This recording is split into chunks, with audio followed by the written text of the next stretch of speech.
Eu vou ter que me ausentar, o ministro Braga Neto também, né? Nós dois vamos sair.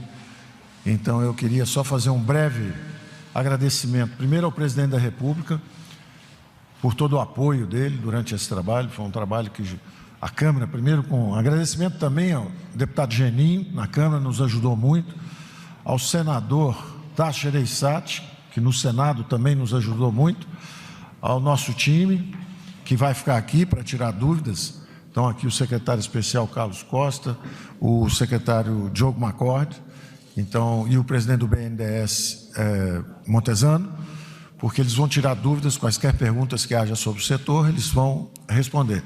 Mas eu tinha que fazer esse agradecimento inicial ao presidente da República pelo apoio, ao deputado Geninho, que nos ajudou muito na elaboração do texto, ao senador Tasso Gereissati, que também foi extraordinariamente cooperativo.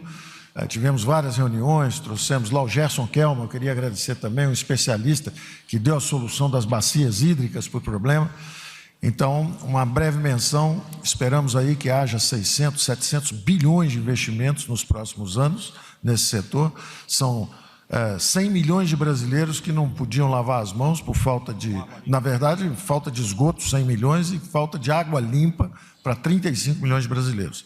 Então, isso é um avanço importante e também isso destrava a primeira grande onda de investimentos, porque nós vamos agora dar sequência, primeiro o saneamento, depois vem cabotagem, setor elétrico, gás natural, petróleo, ou seja, nós vamos retomar o crescimento, destravando os investimentos, e eu tinha que registrar, então, primeiro o apoio do presidente ao nosso programa e ao apoio também do Congresso. É um Congresso reformista, os textos às vezes estão lá já há 1, 2, 3 anos, nossa equipe trabalha junto com os congressistas e o resultado está sendo acelerado. Então eu quero fazer esse agradecimento.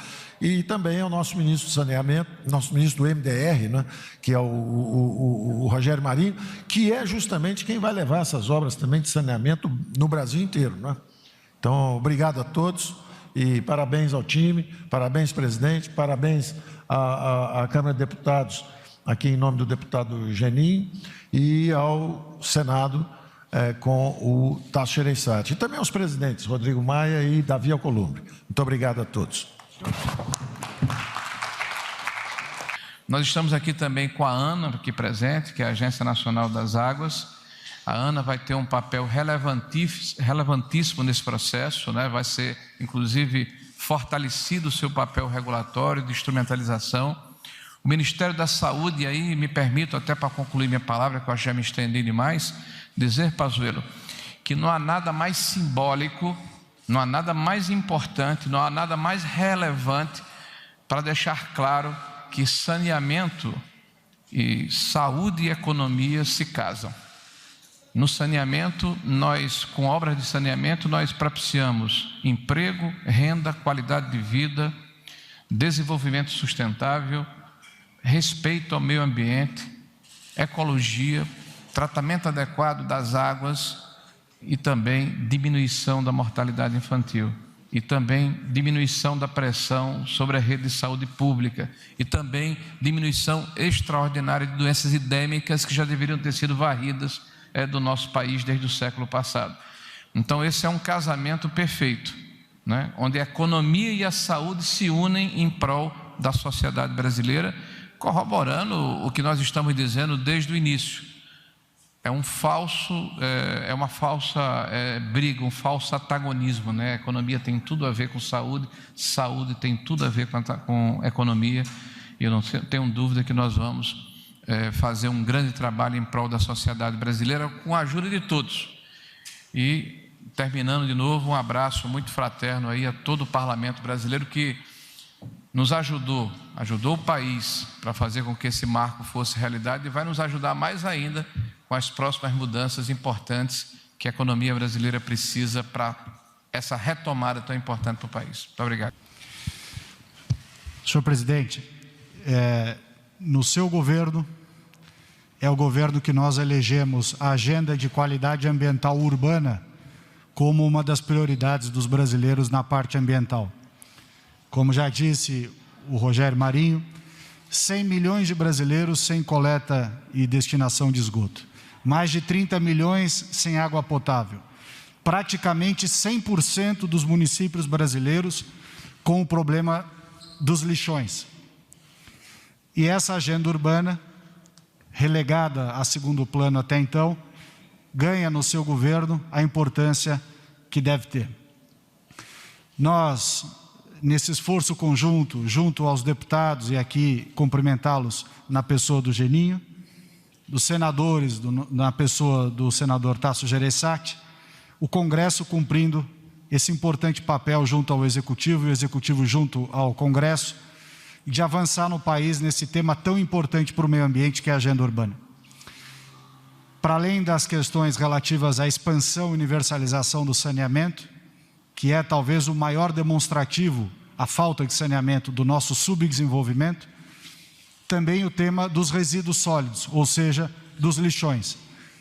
A previsão nesse normativo para que se encerrem os lixões, aqueles que fizerem os planos municipais de resíduos com prazo para 2024 e aqueles que não fizerem em 31/12 deste ano. Essa epidemia dos lixões em praticamente 100% dos municípios brasileiros precisa acabar. Para isso, o Ministério do Meio Ambiente atua muito fortemente no programa Lixão Zero, que o senhor lançou, no qual se estimula a coleta seletiva, a reciclagem dos produtos, a reinserção dos produtos reciclados na cadeia produtiva e também o aproveitamento energético daquilo que pode ser utilizado para essa natureza. Então, esses dois pilares da agenda ambiental urbana, saneamento e resíduos sólidos, são ambos tratados na legislação que ora o senhor sanciona. É um avanço muito grande para a agenda ambiental urbana do país, uma demonstração que este governo se preocupa e muito com os mais de 80 brasileiros que vivem nas cidades e que vivem nas cidades sem condições mínimas, tanto de saúde quanto de meio ambiente.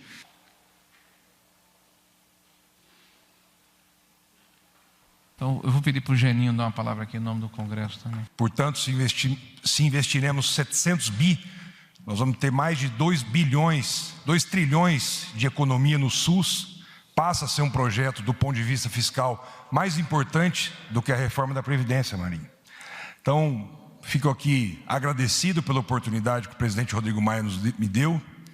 Agradecer a todos os parlamentares, que hoje sou o único parlamentar presente, agradecer e deixar claro que a relevância do papel do senador Tasso Gereissati nesse processo de saneamento básico. E agradecer toda a confiança do governo, Marinho, de uma forma geral, a sua equipe, a equipe do ministro Paulo Guedes, por estar no dia a dia durante a tramitação desse projeto na Câmara, me ajudando, levando as informações necessárias para poder convencer os parlamentares e nós conseguimos com êxito uma votação expressiva na Câmara dos Deputados. Uma boa tarde a todos, obrigado. Esse aspecto é garantir, e temos convicção, que não haverá falta de crédito de financiamento em longo prazo para o setor de saneamento em reais. Não haverá falta de financiamento para o setor.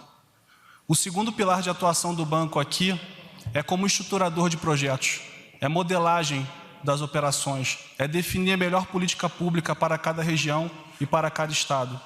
E uma boa modelagem, uma boa análise de impacto ambiental, uma boa engenharia é fundamental para que os recursos sejam otimizados e sejam aportados em tempo e a contento nessa jornada de anos e anos que teremos pela frente. E a gente tem 5 grandes metas na modelagem de projetos. Tem 5 linhas mestras que balizam todos os projetos que o BNDES está fazendo e virá fazer no setor. A primeira linha mestra, como já foi dito aqui, ninguém fica para trás. Seja qual for a região em que o banco for atuar, toda a população será ali coberta. A segunda linha é respeitar a capacidade de pagamento de cada localidade. O valor da tarifa, o valor da condição financeira da família, da região, será a condição precedente para determinar isso. A terceira linha mestra é a universalização no menor espaço possível. Quarta linha, abrir a competição, abrir a concorrência, abrir o mercado para o melhor player e o mais eficiente. E totalmente agnóstico, seja qual for o modelo definido é pela melhor competição. E, por fim, a sustentabilidade financeira dos projetos. Então, com essas 5 linhas mestras, o apoio do Congresso, o apoio do governo federal, e temos percebido nas últimas semanas uma enorme demanda dos estados para fazer essa agenda ser tocada para frente, a gente coloca o BNDES à disposição de qualquer governador, qualquer prefeito que queira fazer uma modelagem, queira pensar o assunto, queira debater estratégia de saneamento para a sua região. O BNDES está aqui para servir e vai atender de braço aberto e satisfeito de fazer parte dessa missão.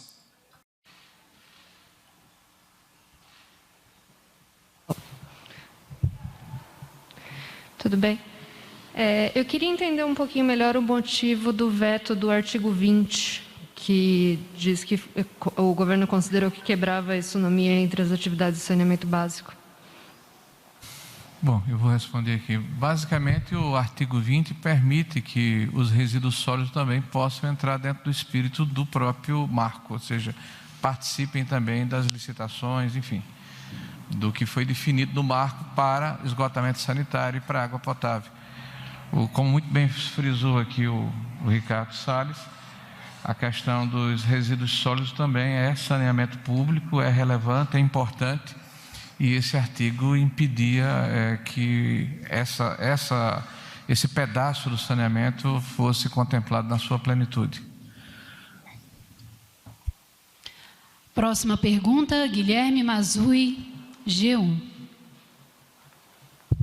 Boa tarde. Os senhores poderiam só informar ao todo quantos vetos foram? E uma outra dúvida, os contratos em vigor neste momento, é possível explicar como que eles vão se adequar à nova legislação? Obrigado. Bom, foram 11 vetos, né? Eles já estão publicizados, né? Já está no sistema, é isso? Já está no sistema. Bom, estou sendo informado que após a assinatura do presidente, imediatamente já deve ter sido colocado no sistema. Se não foi, está sendo colocado. São 11 vetos e qual foi a complementação da pergunta? Como os atuais contratos? Sim, os contratos em vigor, eles terão que ser validados, mesmo os contratos de programa, até 30 de março de 2022. Até 30 de março de 2022. Aí você vai definir, você que eu falo, a companhia com os municípios, a questão da universalização, né, de que forma os investimentos acontecerão. Então, você tem um prazo até 31 de março de 2022. Só uma dúvida, então. As partes vão ter que sentar e assinar como se fosse um novo contrato? Uma revisão para adequar? Só para a gente entender isso direitinho. Obrigado. O prazo de universalização. Para se adequar, inclusive, ao princípio da própria legislação. Houve uma mudança aqui, que havia possibilidade, e o veto do artigo 16 retirou, de que os contratos, inclusive aqueles que são pro forma, ou seja, não haviam sido firmados de uma maneira, de fato, desculpa, esse é o termo, não haviam sido firmados por escrito, formalizados, eles também seriam levados em consideração. Houve um veto a esse artigo e o que remanesceu são os contratos de programa que foram efetivamente firmados entre as partes. Agora, há um prazo dado pela lei para definir, para readequar a legislação do prazo de universalização dado pela própria legislação, que é até 2033. Então, qual é o investimento que a companhia terá que fazer para se adequar a esse novo marco temporal que a lei definiu? Mais algum jornalista gostaria de fazer pergunta? Então, está encerrada essa coletiva. Muito obrigada. Boa tarde a todos. Vamos lá.